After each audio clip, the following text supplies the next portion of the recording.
don't fall in the middle. What? Make sure it's stable so it don't fall in the middle of the presentation. Never, sir. Never. You kind of need to be careful, Seth. Stabilization. Oh yeah, that is true. Seth, continue. That's Excuse me. Miss Fees. Oh, that's Miss Reese, too. Well, all right, you know what? I don't got the spine or the neck. Your neck or your back. Oh yeah. My mom did. I'm moving one for Seth because this took his seat. Oh. Thank you. So he did. Seth, I moved you up a row. This took your spot. If you want, I can move it up. Oh, I'll get it. Oh, I'm getting sat on. Oh. Here you go, Miss V. Oh no, you moved your thing, baby. Oh no. Okay, it's still good. Yeah. We could actually. I'll just move this closer. Well, I'll move this closer and sit right there. No, I'm sitting right under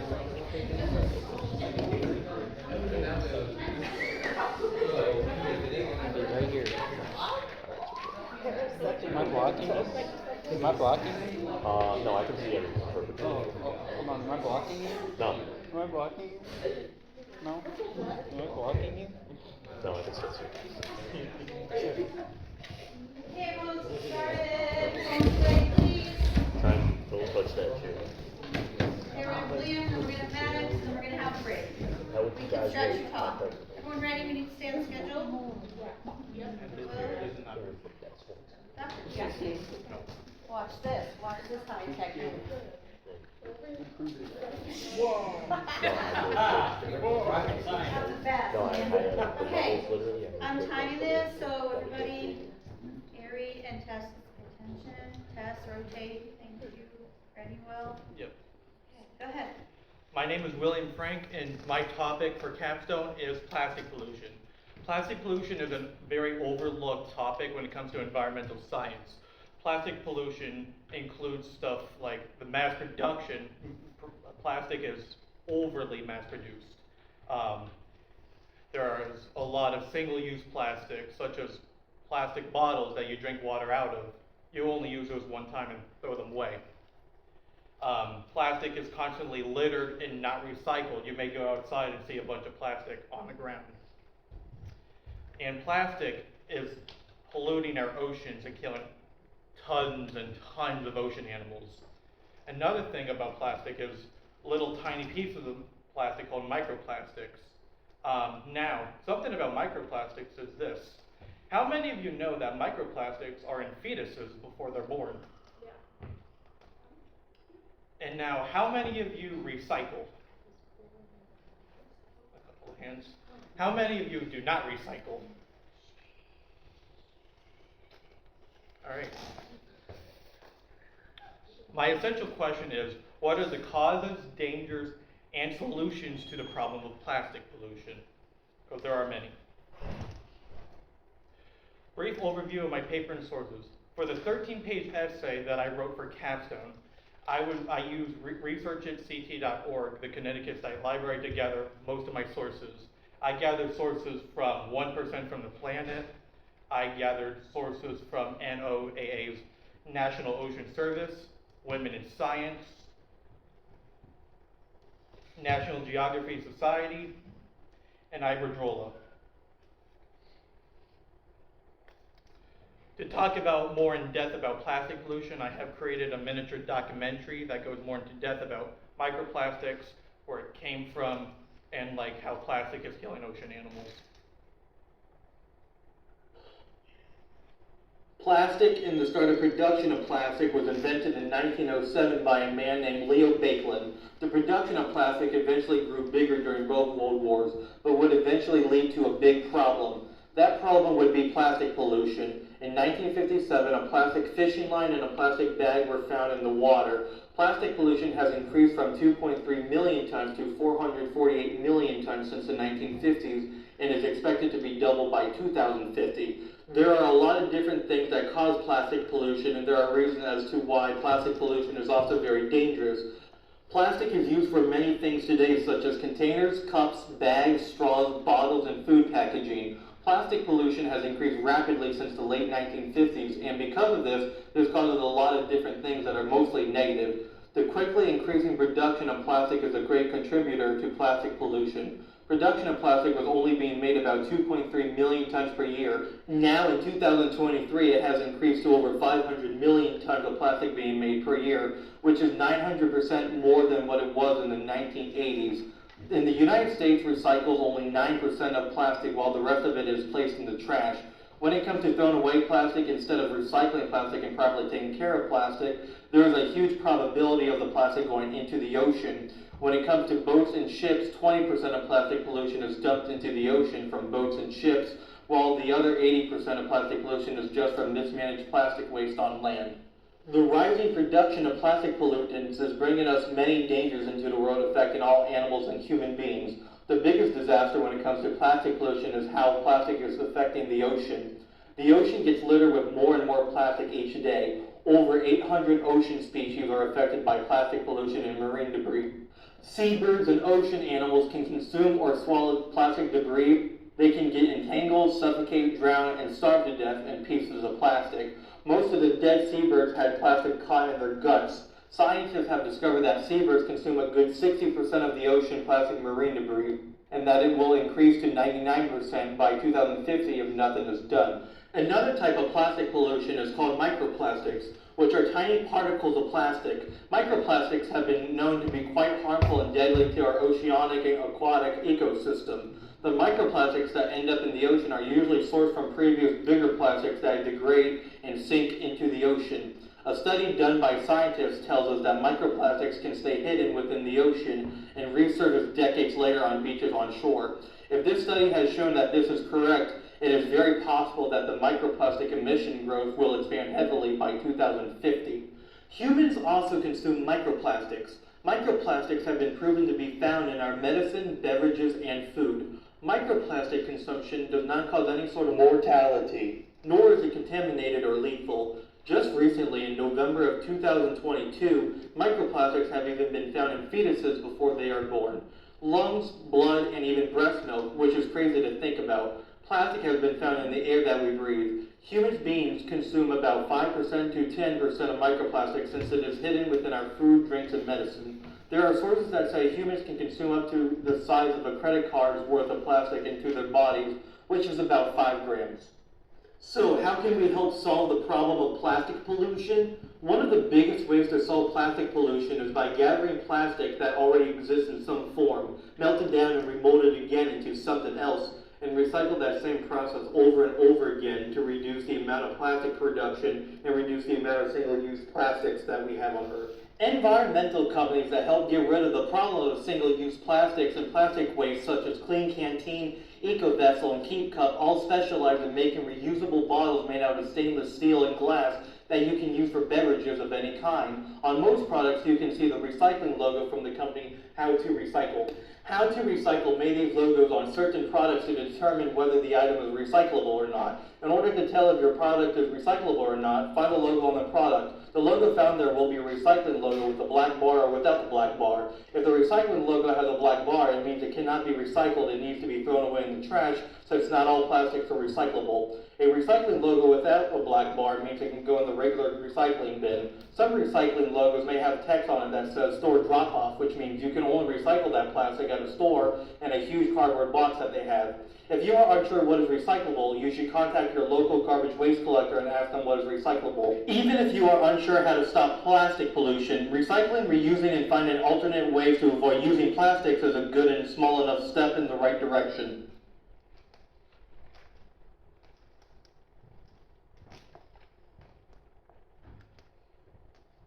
So that is the video that talked about plastic pollution. Plastic in this. Okay.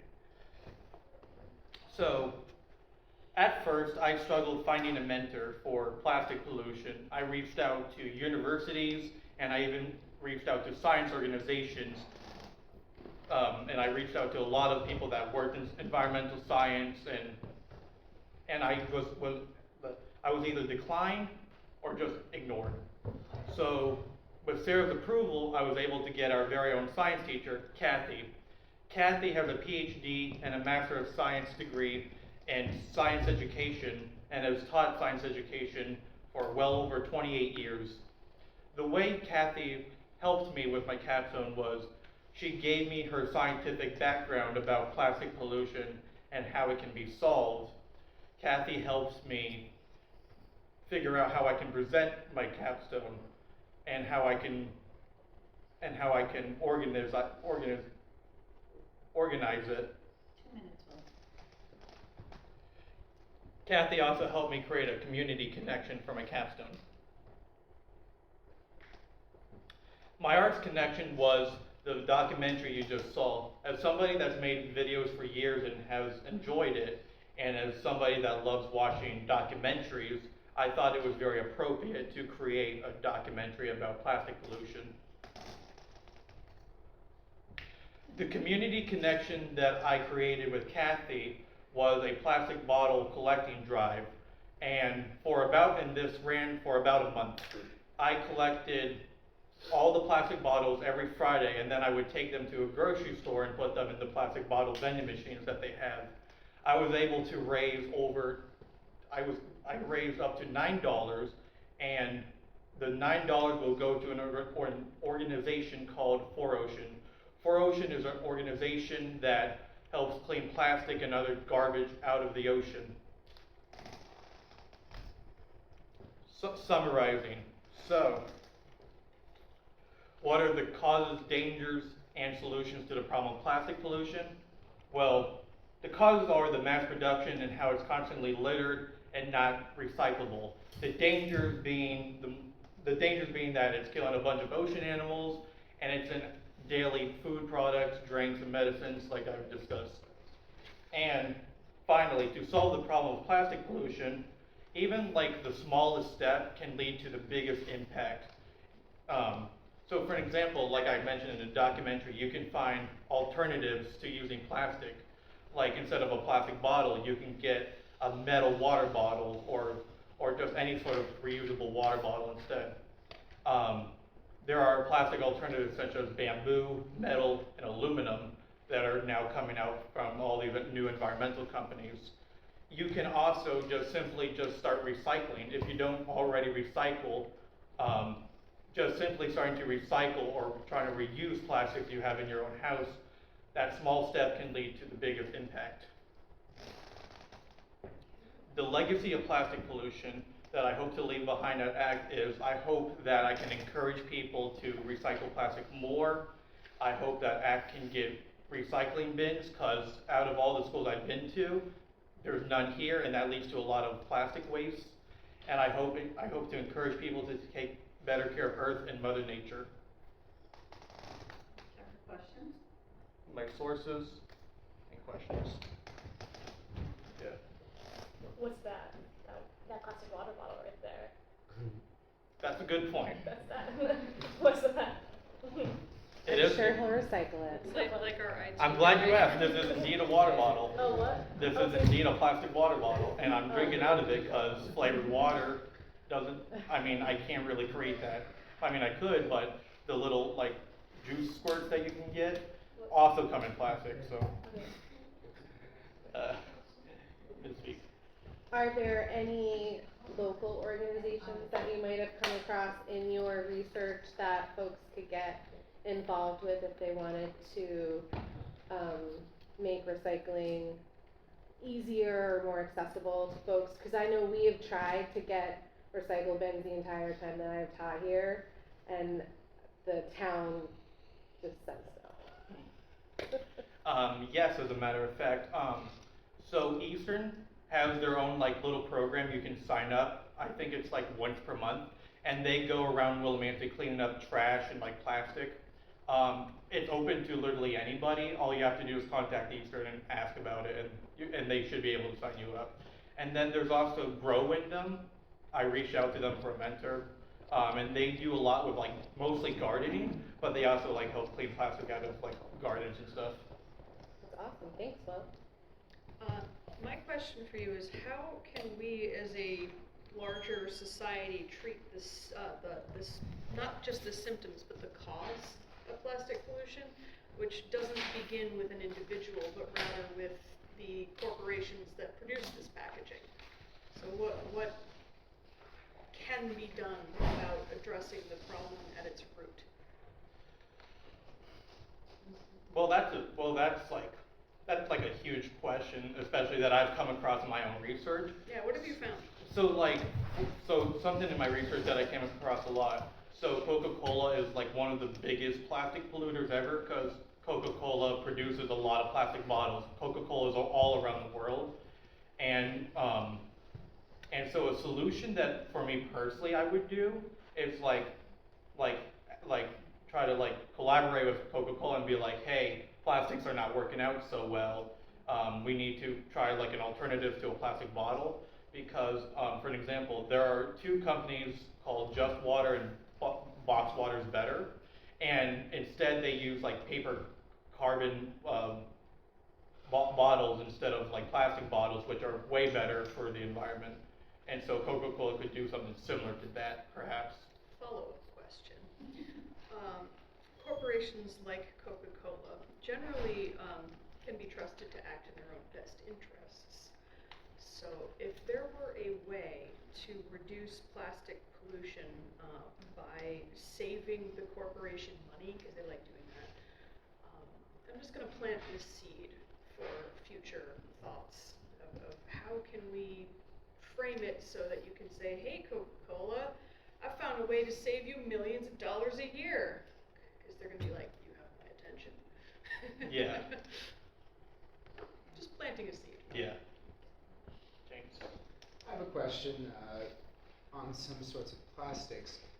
So in your research, did you come across any information regarding, I've heard there's things such as plant-based plastics, biodegradable stuff. What do you got? Like the dog poop bags.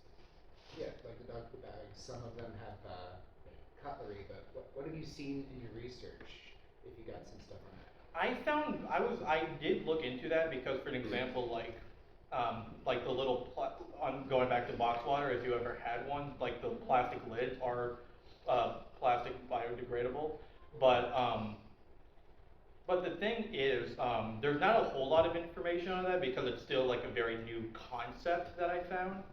And there have been some examples of like so-called biodegradable plastics that were actually just real plastics and not biodegradable whatsoever. Kind of like all beef at McDonald's. Yeah. So what is biodegradable plastic made of? From what I was able to find, a lot of companies just call it like plant-based, like plants or like stuff. Yeah. I guess technically, if you go back to like, you know, when the ancient forests fell and produced the petroleum, like, I guess technically. Sorry. That was a joke. Okay. Ha ha, I get it now. Thanks. Somebody got it. I appreciate it.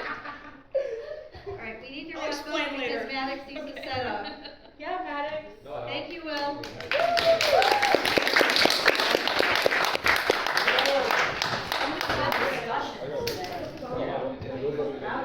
Oh, yeah. Hey you! Most of them, All broken now. Just hold on. I mean, yeah. You're sitting at a table with me. There's going to be a certain amount of crazy. Everybody point at him and make him feel singled out. Want to sign me out? I don't know. I don't have an answer for that. Somebody just put it on. Crazy stay.